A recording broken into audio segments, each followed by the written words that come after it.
Hi hello ನಮಸ್ಕಾರ. Freedom ಟಿವಿಗೆ ಸ್ವಾಗತ. ನಾನು ಅಶ್ವಥ್. ವೀಕ್ಷಕರೇ, ಕಳೆದ 5 ದಿನಗಳಿಂದಲೂ ಕೂಡ ಒಬ್ಬ ವ್ಯಕ್ತಿಯ ಬಗ್ಗೆ, ಒಬ್ಬ ಯೂಟ್ಯೂಬ್ ಚಾನಲ್ ವ್ಯಕ್ತಿಯ ಬಗ್ಗೆ ಚರ್ಚೆ ಆಗ್ತಿರುವಂತಹದ್ದು. ಎಸ್, ನಾವಿವತ್ತು ಸಮೀರ್ ಬಗ್ಗೆ ಮಾತನಾಡ್ತಾ ಇದ್ದೀವಿ. ಸಮೀರ್ ಯಾರು? ಸಮೀರ್ ಬಗ್ಗೆ ಯಾಕೆ ಇಡೀ ರಾಜ್ಯದ ಜನ ಅವನ ಬಗ್ಗೆ ಮಾತನಾಡ್ತಾ ಇದ್ದಾರೆ? ಹಾಗಾದರೆ ಸಮೀರ್ ಹಾಕಿರುವಂತಹ ವಿಡಿಯೋಗೂ ಆ ಕೇಸ್ಗೂ ಏನು ಸಂಬಂಧ?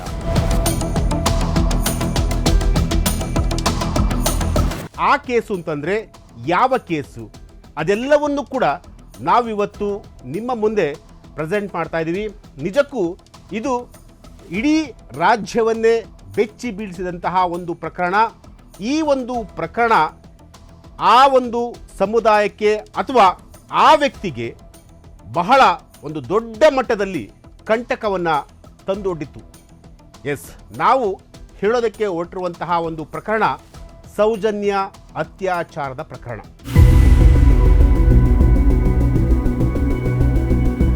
ಹನ್ನೊಂದು ವರ್ಷಗಳ ಹಿಂದೆ ಈ ಒಂದು ಅತ್ಯಾಚಾರದ ಪ್ರಕರಣ ನಡೆದಿತ್ತು. ಇಡೀ ರಾಜ್ಯವನ್ನೇ ಬೆಚ್ಚಿ ಬೀಳಿಸಿದಂತಹ ಒಂದು ಪ್ರಕರಣ. ಈ ಒಂದು ಪ್ರಕರಣದಲ್ಲಿ ಇವತ್ತು ಒಬ್ಬ ಯೂಟ್ಯೂಬರ್ ಮಾತನಾಡಿದ್ದಾರೆ. ಆ ಯೂಟ್ಯೂಬರ್ ಬೇರೆ ಯಾರೂ ಅಲ್ಲ, MD ಸಮೀರ್.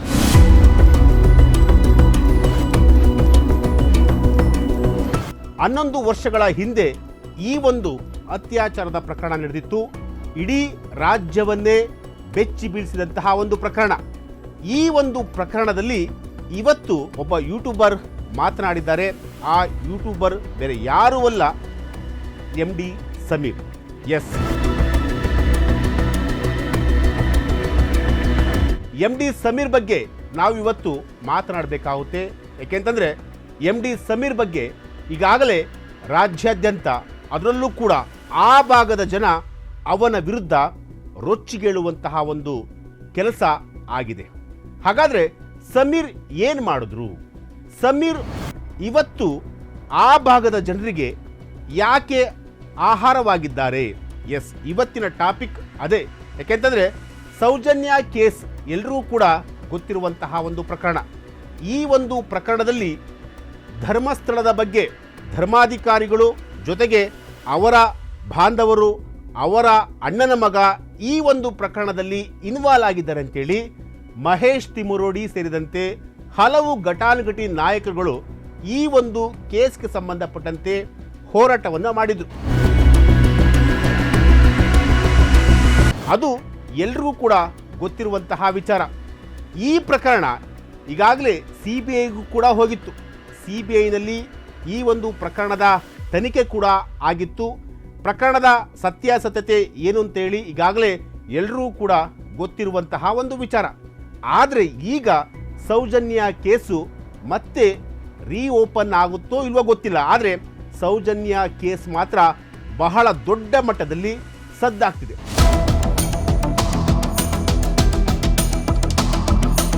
ಹಾಗಾದರೆ ಸೌಜನ್ಯ ಕೇಸು ಯಾವ ವಿಚಾರಕ್ಕೆ ಈಗ ಸುದ್ದಿ ಆಗ್ತಾ ಇದೆ? ಎಸ್, ಇದು ಇವತ್ತಿನ ಒಂದು ವಿಶೇಷವಾದಂತಹ ಒಂದು ವಿಚಾರ. ಯಾಕೆಂತಂದರೆ ಈಗಾಗಲೇ ಸಮೀರ್ ಅನ್ನೋ ವ್ಯಕ್ತಿಯ ಬಗ್ಗೆ ನಾವು ಹೇಳ್ತಾ ಇದ್ದೀವಿ. ಸಮೀರ್ ಅನ್ನೋ ವ್ಯಕ್ತಿ 2 ಯೂಟ್ಯೂಬ್ ಚಾನಲ್ಗಳನ್ನು ಮಾಡಿಕೊಂಡಿದ್ದಾರೆ. ಸಮೀರ್ MD ಅಂತ ಒಂದು ಯೂಟ್ಯೂಬ್ ಚಾನಲ್, ಮತ್ತೊಂದು ದೂತ ಸಮೀರ್. ಈ 2 ಯೂಟ್ಯೂಬ್ ಚಾನಲ್ಗಳನ್ನು ಮಾಡಿಕೊಂಡಿರುವಂತಹ ವ್ಯಕ್ತಿ ಸಮೀರ್. ಈಗಾಗಲೇ ಸಮೀರ್ ಬಗ್ಗೆ ಹೇಳೋದಾದರೆ, ಈತ ಇಡೀ ಸೋಷಿಯಲ್ ಮೀಡಿಯಾದಲ್ಲಿ ಸಮೀರ್ ಅನ್ನೋ ಹುಡುಗನದ್ದೇ ಚರ್ಚೆ. ಆತ ಮಾಡಿರೋ ವಿಡಿಯೋ ಬಗ್ಗೆನೇ ಈಗ ಚರ್ಚೆ ಆಗ್ತಿರುವಂತಹದ್ದು. ಧರ್ಮಸ್ಥಳದ ಸೌಜನ್ಯ ಹತ್ಯೆ ಕೇಸ್ ಬಗ್ಗೆ ಈಗಾಗಲೇ ಸಮೀರ್ ಅವರು ಒಂದು ವಿಡಿಯೋವನ್ನು ಮಾಡಿದ್ದಾರೆ. ಆ ಒಂದು ವಿಡಿಯೋ ಈಗಾಗಲೇ ಕೋಟಿ ವ್ಯೂಸ್ ಕೂಡ ಆಗ್ತಾ ಇರುವಂತಹದ್ದು.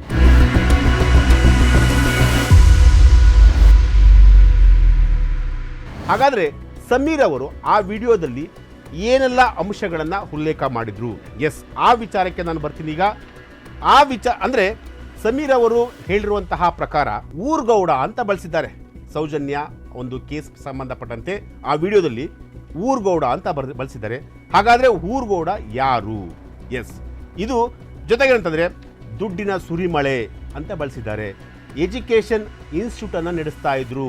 ಸೊ ಈ ರೀತಿಯಾಗಿ ಒಂದಷ್ಟು ಅಂಶಗಳನ್ನು ಉಲ್ಲೇಖ ಮಾಡಿ ಇದೆಲ್ಲವನ್ನೂ ಕೂಡ ಸೌಜನ್ಯ ಅವರ ಹತ್ಯೆಯ ಪ್ರಕರಣಕ್ಕೆ ಲಿಂಕ್ ಕೊಟ್ಟು ಮಾತನಾಡಿದ್ದಾರೆ. ಆದರೆ ಅವರೆಲ್ಲೂ ಕೂಡ ನೇರವಾಗಿ ಇವರೇ ಆರೋಪಿಗಳು ಎಲ್ಲೂ ಕೂಡ ಸಮೀರ್ ಅವರು ಹೇಳಿಲ್ಲ. ಆದರೆ ಈ ವಿಡಿಯೋ ಇದೆಯಲ್ಲ, ಈ ವಿಡಿಯೋ ಇಡೀ ಧರ್ಮಸ್ಥಳದಲ್ಲಿ ಈಗ ಅಲ್ಲೋಲ ಕಲ್ಲೋಲ ಎಬ್ಬರಿಸ್ತಿರುವಂತಹದ್ದು. ಯಾಕೆಂತಂದರೆ ಈ ವಿಡಿಯೋವನ್ನು ನೋಡಿದಂತಹ ಪ್ರತಿಯೊಬ್ಬರೂ ಕೂಡ ಅಂದರೆ ಇದರಲ್ಲಿ ಈ ಒಂದು ಪ್ರಕರಣದಲ್ಲಿ ಏನೋ ಒಂದು ಕೈವಾಡ ಇದೆ ಅನ್ನೋ ಒಂದು ಅರ್ಥದಲ್ಲಿ ಎಲ್ಲರೂ ಕೂಡ ಈಗ ಕಲ್ಪಿಸ್ಕೊಳ್ತಾ ಇದ್ದಾರೆ. ಈ ವಿಡಿಯೋನ ಮಾಡಿದಂತಹ ಸಮೀರ್ ಅವರ ಹಿನ್ನೆಲೆಯನ್ನು ನೋಡಿದರೆ ಅವರು ಮೂಲತಃ ಉತ್ತರ ಕರ್ನಾಟಕದವರು ಅನ್ನೋ ಒಂದು ಮಾಹಿತಿ ಕೂಡ ಇದೆ. ಆದರೆ ಈಗ ಸಮೀರ್ಗೆ ಸಾಕಷ್ಟು ಬೆದರಿಕೆ ಕರೆಗಳು ಕೂಡ ಬರ್ತಿರುವಂತಹದ್ದು. ಅಂದರೆ ಬೆದರಿಕೆ ಕರೆಗಳು ಯಾಕೆ ಬರ್ತಾ ಇದ್ದಾವೆ ಅಂದರೆ ಸಮೀರ್ ಅವರು ಇಲ್ಲಿ ಏನನ್ನ ಹೇಳೋದಕ್ಕೆ ಹೊರಟಿದ್ರು. ಇಲ್ಲಿ ಸಮೀರ್ ಅವರು ಕೇವಲ ಒಂದು ವಿಷಯವನ್ನು ಇಟ್ಕೊಂಡು ನಡೆದಂತಹ ಒಂದು ವಿಷಯವನ್ನು ಇಟ್ಕೊಂಡು ಸುಮಾರು 11 ವರ್ಷಗಳ ಹಿಂದೆ ನಡೆದಂತಹ ಸೌಜನ್ಯ ಅವರ ಅತ್ಯಾಚಾರ ಪ್ರಕರಣವನ್ನು ಇಟ್ಕೊಂಡು ಅವರು ಎಕ್ಸ್ಪ್ಲೈನ್ ಮಾಡಿದ್ದಾರೆ. ಅಂದರೆ ಹೇಗಾಯಿತು ಏನು ಎತ್ತ ತುಂಬ ಅದ್ಭುತವಾಗಿ ಎಕ್ಸ್ಪ್ಲೈನ್ ಮಾಡಿದ್ದಾರೆ.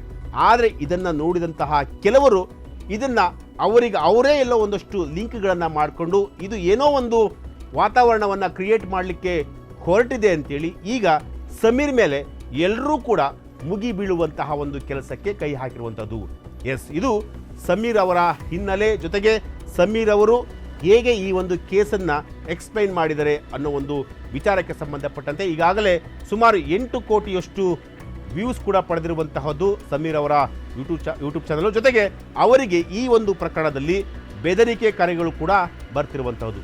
ಹಾಗಾದರೆ ಮುಂದೆ ಏನಾಗ್ಬೋದು ಈ ಒಂದು ಪ್ರಕರಣ? ಮುಂದೆ ಏನಾಗ್ಬೋದು ಈ ಒಂದು ಪ್ರಕರಣದಲ್ಲಿ? ಸಮೀರ್ ಅವರು ನಿಜಕ್ಕೂ 35 ಲಕ್ಷ ರೂಪಾಯಿ ಹಣವನ್ನು ಪಡೆದುಕೊಂಡಿದ್ರ? ಮತ್ತೊಂದಷ್ಟು ವಿಚಾರಗಳನ್ನು ಹೇಳೋದಾದರೆ ಮಹೇಶ್ ತಿಮುರೋಡಿ, ಈ ಹೆಸರು ಕೂಡ ನಿಮ್ಗೆಲ್ಲರೂ ಕೂಡ ಚಿರಪರಿಚಿತವಾದಂತಹ ಹೆಸರು.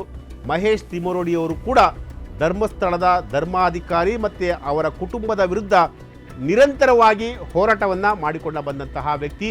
ಜೊತೆಗೆ ಸೌಜನ್ಯ ಅವರ ಕುಟುಂಬಕ್ಕೆ ನ್ಯಾಯವನ್ನು ಒದಗಿಸಬೇಕು, ನ್ಯಾಯವನ್ನು ಕೊಡಿಸಬೇಕು ಅಂತೇಳಿ ನಿರಂತರವಾಗಿ ಹೋರಾಟ ಮಾಡಿಕೊಂಡು ಬಂದಂತಹ ವ್ಯಕ್ತಿ. ಸೊ ಹಾಗಾಗಿ ಈ ವ್ಯಕ್ತಿಗಳು ಸಮೀರ್ ಅವರ ಜೊತೆ ಸೇರಿಕೊಂಡು ಈ ಥರದ್ದೊಂದು ವಿಡಿಯೋವನ್ನು ಮಾಡಿಸಿದ್ದಾರೆ ಅನ್ನೋ ಒಂದು ಆರೋಪಗಳು ಕೂಡ ಈಗ ಕೇಳಿ ಬರ್ತಾ ಇದೆ. ಸೊ ಹಾಗಾಗಿ ಇದಕ್ಕೆಲ್ಲವೂ ಕೂಡ ಈ ಎಲ್ಲ ಪ್ರಶ್ನೆಗಳು ಕೂಡ ಮುಂದಿನ ದಿನಗಳಲ್ಲಿ ಸ್ವತಃ ಸಮೀರ್ ಅವರೇ ಉತ್ತರವನ್ನು ಕೊಡಬೇಕಾಗುತ್ತೆ. ಅಂದರೆ ಅವರು 35 ಲಕ್ಷ ರೂಪಾಯಿ ಹಣವನ್ನು ತೆಗೆದುಕೊಂಡು ಸೌಜನ್ಯ ಅವರ ಕೇಸನ್ನು ಅವರು ತಮ್ಮ ಯೂಟ್ಯೂಬ್ ಚಾನಲಲ್ಲಿ ಅಪ್ಲೋಡ್ ಮಾಡಿದ್ರ, ಅಂದರೆ ಎಕ್ಸ್ಪ್ಲೈನ್ ಮಾಡಿ ಅಪ್ಲೋಡ್ ಮಾಡಿದ್ರ. ಸೊ ಎಲ್ಲ ವಿಚಾರಗಳ ಬಗ್ಗೆ ಸ್ವತಃ ಸಮೀರ್ ಅವರೇ ಉತ್ತರವನ್ನು ಕೊಡಬೇಕಾಗುತ್ತೆ. ಎಸ್, ಇದು ಈ ಕ್ಷಣದ ಸುದ್ದಿ. ನಿರಂತರ ಸುದ್ದಿಗಾಗಿ ನೋಡ್ತಾರಿ ಫ್ರೀಡಮ್ ಟಿವಿ. ಕ್ಷಣ ಕ್ಷಣದ ಸುದ್ದಿಗಳಿಗಾಗಿ ಫ್ರೀಡಮ್ ಟಿವಿ ಸಬ್ಸ್ಕ್ರೈಬ್ ಮಾಡಿ, ಲೈಕ್ ಮಾಡಿ ಹಾಗೂ ಫಾಲೋ ಮಾಡಿ. ಹೊಸ ಸುದ್ದಿಗಳ ನೋಟಿಫಿಕೇಶನ್ಗಾಗಿ ಬೆಲ್ ಐಕಾನ್ ಮೇಲೆ ಕ್ಲಿಕ್ ಮಾಡಿ.